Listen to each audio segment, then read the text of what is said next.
untuk menemukan orang yang bertanggung jawab atas bayi yang belum lahir. Nao, gadis 18 tahun menggunakan kecantikannya untuk merayu direktur perusahaan. Berhasil memikat pria ini jatuh dalam jebakannya. Lalu tunggu waktu yang tepat. Nao segera memberitahu Panlu bahwa dia berhamil. Sang pria dengarkan ini tak berekspresi di wajahnya. Mengatakan kepadanya bahwa dia mandul sehingga dia tidak bisa punya anak. Nao runtuh oleh kabar buruk. Dengan marah memarahi bajingan Panlu, yang beraksi tapi tak bertanggung jawab. Dia mengatakan bahwa dia sendiri mengira dia jujur padanya. Tanpa duga pada akhir tak berbeda dengan bajingan. Jelas tahu segalanya tapi masih berpura-pura di depan sang gadis. Nao tidak punya cara apapun. Memutuskan untuk sendiri buang bayi tak ayah di perutnya. Dia mengeluarkan kawat baja tipis dan berulang kali menusuk perutnya. Darah segera menyembur keluar. Mendengar tangisan kesakitan Nao, Panlu juga tidak tahan. Jadi dengan deritahan dia bertanggung jawab. Setuju untuk memenuhi semua keinginannya.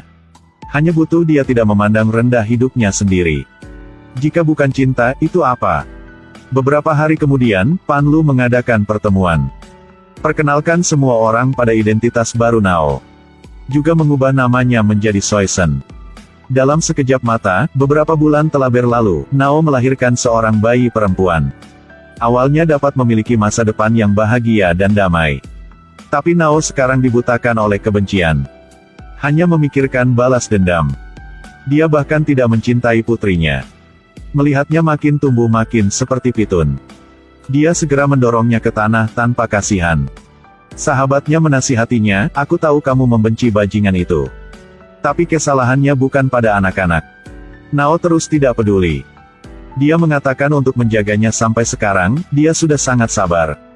Kasihan Lookson, dia hanya mendambakan pelukan dari ibunya. Sampai sekarang, dia masih belum pernah menerima cinta dari ibunya. Melihat anak perempuan yang merindukan kasih sayang ibunya seperti itu, Panlu tidak tahan tapi agak memilukan. Kalau begitu, jadi seperti ini ya. Ayah akan memelukmu waktu yang lama, ini baik-baik saja ya. Ini cukup atau belum? Belum, ayah. Belum ya, aku akan terus pelukmu. Kemudian dia mencari Nao untuk berbicara. Berharap dia mengenali siapa yang harus dia balas dendam. Jika dia melihatnya bertindak dengan putrinya sekali lagi, dia tidak akan melepaskannya lagi. Sampai saat itu, posisi Nao seperti sekarang jangan berharap dapat menahannya. Untuk membalas dendam, Nao harus bergantung sekretaris. Sayangnya, Panlu menyaksikannya dengan matanya sendiri. Dia penuh kebencian dan mencekik leher Nao. Katanya dia memberinya posisi, memberinya uang.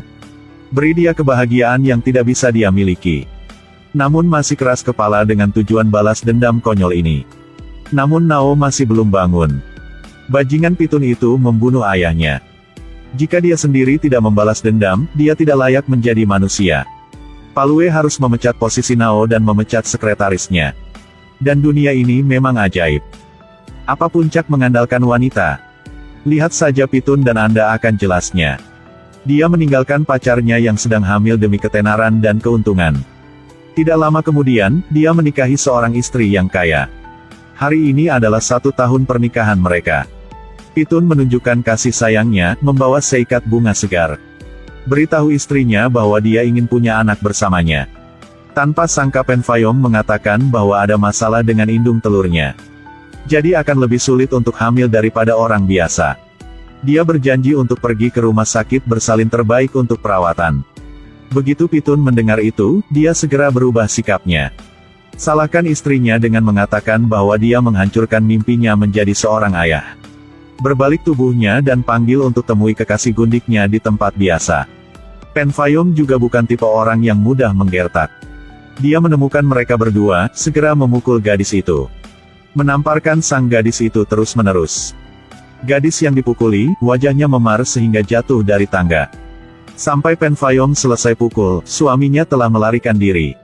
Ketika dia sampai di rumah, dia hendak mengangkat suaranya untuk menanyainya suaminya. Pitun duduk di kamar dan tertawa mencemooh. Dasarkan istrinya mencintainya jadi dia tak takut apa-apa. Pada dasarnya dia tidak takut pada istrinya sama sekali. Keesokan harinya dia tidak malu untuk mengatakan, Bahwa Pen Fayom terus menangis yang membuatnya kehilangan muka. Dia bahkan meninggikan suaranya bahwa dia akan pindah keluar untuk tinggal. Memarahi bahwa Pen Fayom menghancurkan keinginannya untuk menjadi seorang ayah. Jika bukan karena kamu melakukan hal-hal teduh di belakangku sebelum menikah, aku tidak akan punya kekasih gundik. Ketika Pen Fayom mendengar itu, dia berburu-buru minta maaf. Pitun masih bermain trik yang menunjukkan kerasnya sampai akhir. Dia berkata, kamu pikir berbohong lalu meminta maaf yang akan tak apa-apa kan? Ini belum berakhir. Pen Fayom tidak punya pilihan selain menggunakan langkah terakhir, yaitu berjanji untuk menempatkan Pitun di posisi wakil direktur.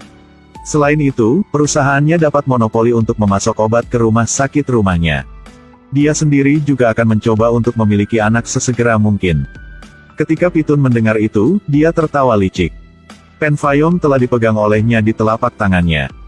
Tapi setelah beberapa bulan berlalu, Pen Fayom masih belum hamil. Pitun tidak tahan lagi. Tidak tahan untuk memarahi istrinya. Kali ini, bahkan dengan tegas mengancam dia akan pergi. Pen Fayom sangat marah sehingga dia merusak perabotan di kamar. Dia tidak punya pilihan selain menghubungi dokter kandungan terbaik. Pitun melihat bahwa gadis itu memiliki kecantikan. Sangat cepat punya pikiran buruk.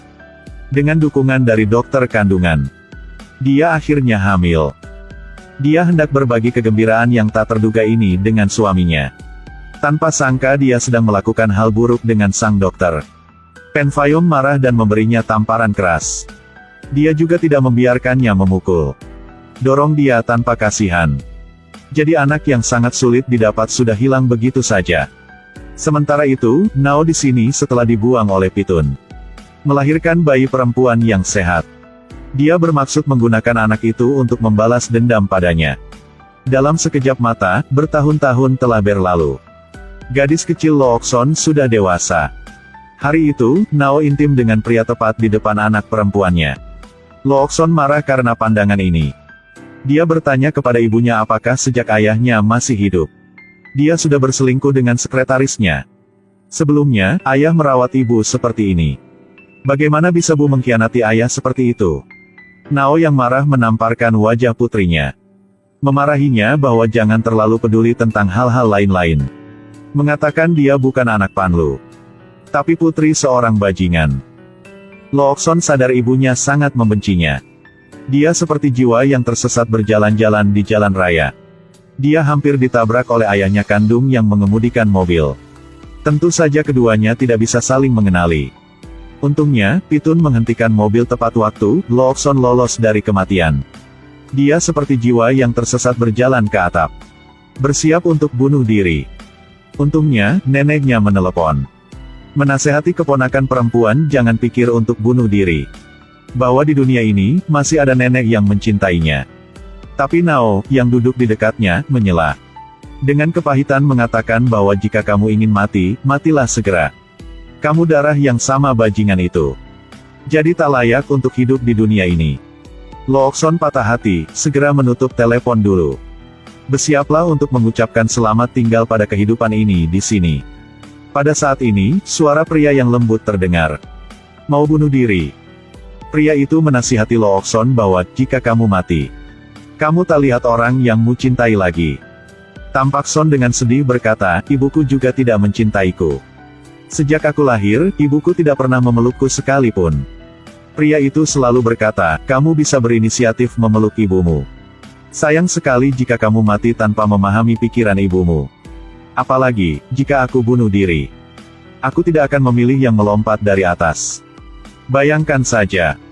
Kepalamu akan menyentuh tanah terlebih dahulu. Tulang patah semua. Darah tumpah kemana-mana. Hanya pikir saja, itu sangat jelek. Kata-kata teror ini berhasil menakuti Lookson. Dia memutuskan untuk melepaskan pemikiran bodoh ini. Dan berkat aksi hangat hari ini, Lookson jatuh cinta dengan pria baik hati ini. 5 tahun kemudian, Lookson kembali dari belajar di luar negeri. Dia masih ingat pria itu. Dan ibunya setelah 5 tahun kerja keras, akhirnya naik ke posisi manajer umum hotel. Berdiri di atas ribuan orang. Rencana balas dendamnya juga telah resmi dimulai. Hari ini, Pitun dan istrinya datang ke hotel ini untuk bernegosiasi. yang ingin memesan tempat untuk pesta malam ini. Nao tahu bahwa kesempatan telah datang. Segera mengirim sekretaris untuk mengundang Pitun untuk bertemu. Yang meliriknya agar memberi isyarat dengannya. Hanya dengan satu pandangan, Pitun mengikutinya dengan terpesona. Tak tahu bahwa ini adalah mantan pacar yang dia tinggalkan bertahun-tahun yang lalu.